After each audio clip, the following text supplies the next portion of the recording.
Welcome to Gympie Landcare podcast, where we have been caring for land for over 33 years. Our group was founded by local graziers who got together to share information and talk about how to improve the land. We have continued that tradition and firmly believe in the power of like-minded people working together to regenerate and rehabilitate the land. With these podcasts, we hope to inspire environmental change and regeneration through community engagement at all levels, from the backyard gardener to the farmer on large-scale properties. We will showcase real stories and passionate people. So come and visit us at our nursery or become a member, or simply partner with us to create an abundant, healthy and self-sustaining biosphere in the Gympie region. Hello and welcome to the Gympie Landcare podcast. I'm Mel Marx, the Secretary of Gympie Landcare, and with me today is Yvonne, our Biocontrol Manager. And we get to actually get insight into the inner workings today of the Biocontrol area that Yvonne manages and leads. So Yvonne, welcome. Thank you. And thank you for being here today. And I know you're always very busy trying to harvest insects, but today we have an opportunity to have a chat to you. So before we get into all the detail of what you do, give me a little idea of how you got to Landcare, about your previous life, your previous career, and how you landed up here. Okay, so for the first part of my working career, I was an insurance broker working down the coast, and we moved to Gympie back in 2014. I decided I wanted to do something completely different. I wanted to do something a bit physical, I wanted to work outdoors, and I wanted to do something completely different. So a work colleague down the coast suggested that I come to Gympie Landcare and try something different, so I volunteered here for about 11 months and then eventually got the Biocontrol job. That's interesting. I mean, it's such a change from being an insurance broker to being the Biocontrol manager. Was that an easy shift to make? Or? Back then, the facility was quite small and I had a lot of help. So I had the nursery manager, I had a lot of help from the volunteers, the admin staff. So there were a lot of people involved and I learnt as I go. And I just love every minute of it. So tell us about Biocontrol. Okay, so here at Gympie Landcare, we specialise in cat's claw control and Madeira vine control. So both weeds were introduced from South America and we grow insects here to control both weeds. So our insects are host specific, meaning that they only eat, breed and survive on their intended plant, cat's claw creeper or Madeira vine. They don't get into our native vegetation and they don't wreak havoc like the cane toad. That's a question that we're often asked. They have been thoroughly tested by Biosecurity before they're released to us, and then we release them out into the field. Now, the problem with both those vines is they're actually quite pretty, aren't they? They are, and that's why both vines were brought here as ornamentals, because of the beautiful flowers that they have. So they were initially brought into the country, they were put on their outhouses, they grew them on fences, then they grew them on the houses, and then eventually both vines escaped into our native forest. So, how did Biocontrol start here at Landcare? How did they get into it? Why did they do it? So it was a project that they started way back in 2007. They started off with a little tingered bug to control cat's claw creeper, and then eventually they moved on to the Madeira vine beetle and the jewel beetle, and that was back in 2014. And then a couple of years after that, I started working on the leaf-time moth, so a third biological control agent to control cat's claw creeper. So it was something that they wanted. They could see that there was going to be a big problem in southeast Queensland with the cat's claw creeper, and that was a project that they took on, and it's something that I've continued with ever since. So give us a little bit more detail around how that little insect works on the plants. So our insects control the vine by feeding on it. The jewel beetle lays its eggs and their larvae mine the inside of the leaves, causing damage and slowing down its growth.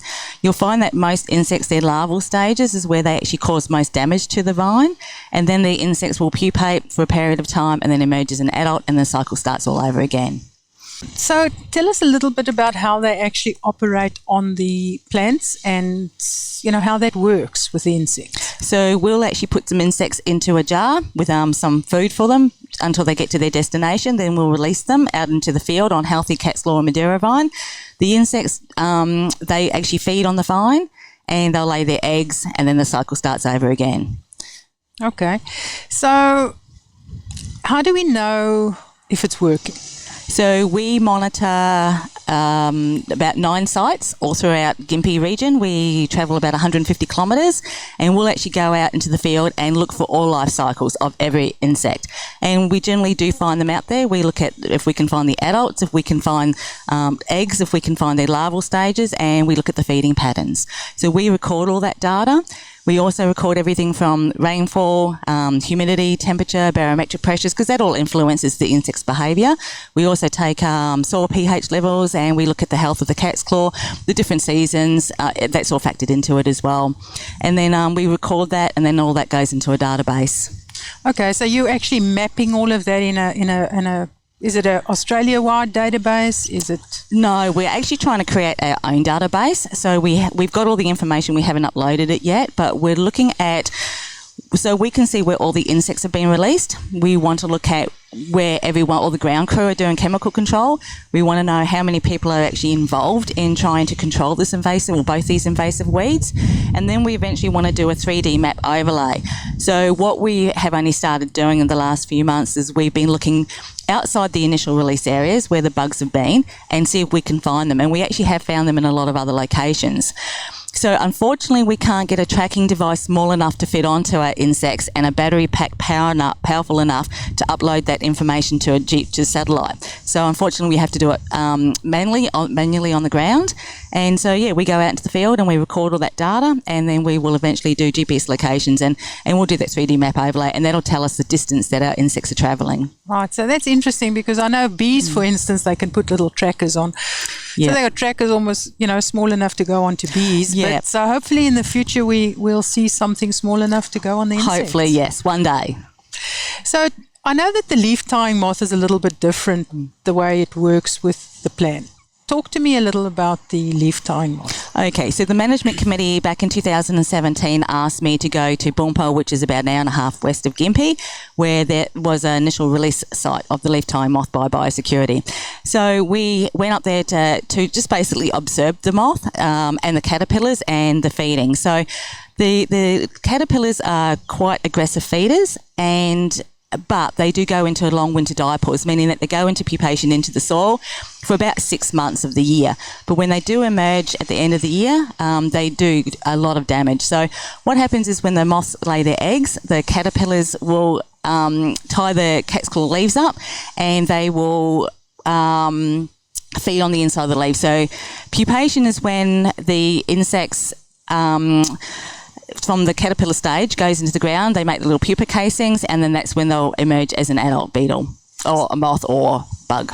So is it a little bit like a silkworm that sort of ties this leaf up with a thread or something? Yeah, that's right. So they work on the end of the vine and they work their way down and then eventually into the soil. How interesting that is. Wow. Okay, so I mean, you've moved completely into a science area now. Mm-hmm. And I know that you're highly respected in the scientific communities around, particularly Brisbane DPI. I know you work very closely with DPI. Yep. Talk to us a little bit. How did that all happen? So we've been working closely with Biosecurity in Brisbane. So that's our insects actually, when they're thoroughly get tested, they will actually go to Biosecurity for a couple of years to make sure that our insects can't or won't be invasive on our native vegetation. And then so we've been working with them just to find out if there's any future insects or pathogens or rusts or anything coming into the country. And we recently had a Biocontrol forum down there a few weeks ago. So myself, our Biocontrol crew came with us. We had the Skilling Queenslanders from Gympie Landcare come with us, all our main sponsors and supporters, and so we all got together and we were lucky enough to have a tour of the biosecurity facility down in Brisbane. So it was really exciting. So what do you do at the forum? I mean, why is the forum important? Well, it was something that quite a number of organisations wanted to get together, and it was something that, because we're one of the biggest rearing facilities for cat's claw and Madeira vine, it was something that we just decided to host, and we've had our second one this year, so we're hoping to continue and just bring in anyone who's interested in working with the insects and releasing them and monitoring them and so on. So all this work, is it making a difference? It definitely is, yes. So if you can't do the physical control or you don't want to use chemicals, then biological control is definitely the way to go. I've seen in some areas quite significant damage and others not so. We don't know why that is, and that's something that we'll continue to work through to see if we can find out what the insect's true preference is and their locations. We haven't yet figured that out. So in the meantime, we just keep putting the insects out, and we're throwing everything we can at cat's claw and Madeira vine. So talk to us a little about how you harvest these insects, because I don't think people can appreciate how small they actually are. Yeah. How do you harvest them? And because I know you sell them for release. How do you harvest them? So we actually use a dog and cat modified vacuum cleaner system. So it's a normal household vacuum cleaner system, and we just basically turn the suction right down, and then we block a part of the filters as well with some paper, and that way when we're harvesting them with the vacuum cleaner into their jar, it means that we won't hurt them. That, you know, we don't damage their wings or anything. So every insect's counted for. So each jar of jewel beetles, we put 100 in plus a few extras in case of death and injury, or they die throughout their travel. So that, you know, we know that the person who's going to purchase them has the minimum 100. So yeah, with our big harvest, there's generally 3 to 4 of us working over a 2-day period, and we can harvest up to 10,000 insects in one go. Wow, that's amazing. I know one of the things that's really tough in that environment is the heat of the tents in the summer, and you guys have quite a time of it to try and work in those type of temperatures. I mean, what temperatures are we talking about when you're harvesting? And our jewel beetle tunnel house, it reaches temperatures of 50. We obviously don't work in those conditions. We put the doors up. So what we wait for is the sun to come out. We wait for the exhaust fans to come on. That takes the heat out of the tent. So we're generally looking at a minimum of 34 degrees before we start harvesting, because otherwise the insects will hide. So they know when big rains are coming, they'll hide. Once we have overcast weather, they'll hide, but it's the sun and the heat that they love. So that's our perfect time of day. We do have fans in there if we need them, but we're actually quite used to working in the heat. That's amazing. I don't think people realise, all the ins and outs of breeding these insects. Yeah. So Yvonne, I mean, I know that Biocontrol has expanded. Talk to us a little about the expansion, where you're going with that, and what you're doing. So we have a commercial worm farm now. So we're selling commercial composting worms, and we're selling the Fermi liquid and castings as well. So we started that last year because if we didn't have funding, which we heavily rely on, we want to make sure that we've got income coming from somewhere else. So that was one of the things that we started. So it's to support the composting worms, to support the biocontrol facility. And of course, if we've got the funding through, well, then it supports many other projects that we've got going as well. So that was one of them. The other one we're currently working on, we're trapping dung beetles around the Gympie region. So we do about 300 kilometres, partly Sunshine Coast and all throughout Gympie. So we set roadside traps, and that work hasn't been done for over 20 years. So what we want to know is what populations of insects we got out there, what species we have, and how effective they are, and whether chemicals are playing an impact on their breeding cycles. So after 12 months of trapping, what we're going to do is then identify where the problem areas are, and then we'll build on existing species, or we'll release new species. So that project runs for about 2.5 years. Right. So I want to get back to the dung beetles, but let's first just talk about the composting worms, because that was quite a journey that you were on with the composting worms. I know it didn't work, and then they died, and there's a whole lot of things. Talk to us about that, and I know somebody helped you. Talk to us about all of that. Yeah, so it was difficult to get information from the internet on how to run a commercial worm farm. So we started off as basically a backyard worm farm, a domestic worm farm. We were growing our own vegetables on site. We wanted to have organic composting worms, but that proved to be quite a heavy workload for us. So then we changed over to feeding them horse manure, but then that wasn't really effective.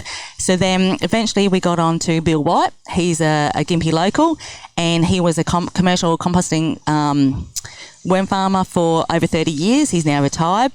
And we're very fortunate enough to have him on board and help us. So we've reverted our workload, we've reduced our workload down with the help of Bill, and we feed our worms cow manure. So they absolutely love it.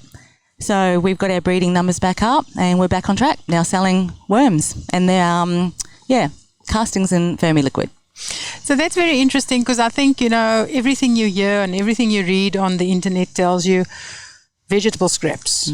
And, if you're really diligent, then you actually cut up all your scraps so that they're nice and small and easy for the worms. But you're saying that it's actually better to feed them cow manure if you can. What does that cow manure look like? Is it fresh? Is it, what? It depends on what the cattle have been feeding on. So, look, it depends what your outcome is. If you've got a large family and a lot of vegetable scraps, then just feed them that. The worms don't have mouths, so they actually wait for the food to break down before they can consume it. So if you do have a lot, then what we recommend is to actually put it through a food processor. They absolutely love their food blitzed. So even like fruit smoothies, they love fruit smoothies, anything soft. Of course, you've got to be careful with anything like pineapples and onions and things, and bread. Bread can sour a worm farm as well, so you've got to watch what you put in it and can introduce rodents. So anything, veggie scraps, definitely the way to go. If you are going away on holidays, you can put a layer of real soft cow manure in there, but definitely don't use dog or cat manure, because if you've been worming your dog or cat, you can actually kill your worms if you put the manure in there. Right, and I mean, the magic of it is obviously that liquid that comes out, but the real magic is the castings. Yep. And that's where the power lies, in the castings and making brews and things from the castings. Is that right? Yeah, definitely. With the vermi liquid we wait until the worms have actually processed their food. So any liquid that comes out has actually been passed through the worms, and then so it's not your leachate that some people may know of. So it's your next stage. But yes, if you really want a powerful brew, then use your castings and make it into a tea. Explain to me the difference, between the leachate and because there's something interesting there that I think I might have missed. So leachate is what? Is that as it's breaking down, this liquid is coming out? It can. The problem with it, if you don't smell the liquid, if it smells off, definitely do not use it, because it contains bad microbes. Generally, leachate, there's a big debate on the internet about what leachate is. So typically it is food breaking down. It's got bad bacteria through it. It comes out through the bottom of the worm farm, and then people use that. Now, if you don't have your good microbes to control that bad bacteria, you could actually worsen your garden. It's not a good thing to use. So always make sure that it smells good before you use it. But what we do, we actually make sure that our worms, as I said, process all the food. It goes through their system. The worm's gut actually cleans everything, and then that's where you get your castings and your good vermi liquid at the bottom. So how do you do that? I suppose I'm trying to understand how you get, because you say the worms have processed it. So is it just smell that you know that the worms have processed it, or? It's actually look as well. So one will actually look into the farm. So if you smell it, if it smells slightly off, definitely don't use it. So we look at what the condition of the bed looks like. We look at how much food has been processed. If there's a whole heap of food in there and the liquid comes out the bottom, because we're using cow manure, it can be quite dark. We just tip that straight into the garden. And so once we can see a good amount of worm castings in that bed, we know that the worms have done their thing and we've got good microbes in that. And then once it's been flushed through the system, we know that that's your good quality vermi liquid. So there's the question, of course, about cattle being wormed and all sorts of things.